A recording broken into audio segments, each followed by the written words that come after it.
In step 3 of the CAM part definition process, the following actions have to be implemented to complete the first stage of defining the CAM part for SolidCAM. The procedures for completing this step include selecting the CNC-Machine Controller and defining the machine coordinate system, stock model, and target model.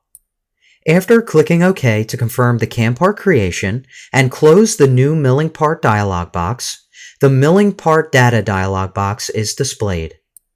Under CNC Machine, you will see that the G-milling post for a 3-axis Haas SS is the default CNC controller selection. Just like in the SolidCAM settings, if you click the arrow in the CNC Machine area, a list of post processors installed on the system will be displayed. Leave the default selection, G-milling Haas SS 3X. Next, start the coordinate system definition. Click the Define button in the coordinate system area to define the machine coordinate system. The machine coordinate system defines the origin for all iMachining operations of the CAM part. It corresponds with the built-in controller functions. You can define the coordinate system origin position and axes orientation by selecting model faces, vertices, edges, or SolidWorks coordinate systems. The CoordSys dialog box enables you to define the coordinate system location and the orientation of the axes. SolidCAM enables you to define the coordinate system using several different types of methods.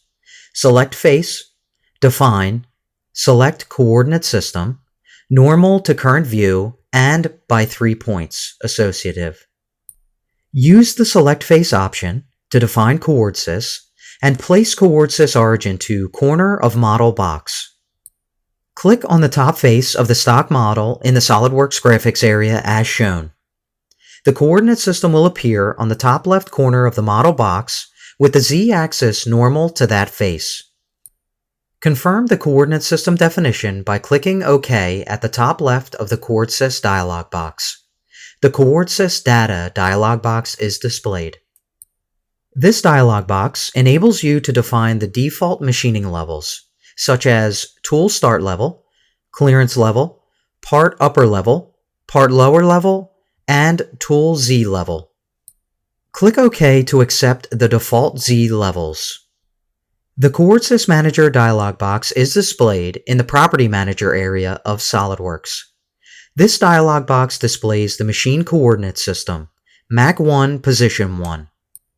Confirm the machine coordinate system and close the CoordSys Manager dialog box with the OK button. The Milling Part Data dialog box is displayed again. Next, define the stock model. For each milling project, you can define the stock model, which is the workpiece that is placed on the machine before you start machining the CAM part. Click the Stock button in the Stock and Target Model section of the Milling Part Data dialog box. The Model dialog box is displayed. This dialog box enables you to choose the mode of the stock model definition. Since there is already a solid body that was created in SolidWorks representing the stock material, choose the 3D model mode from the Defined By list. Click on the stock model in the SolidWorks graphics area as shown.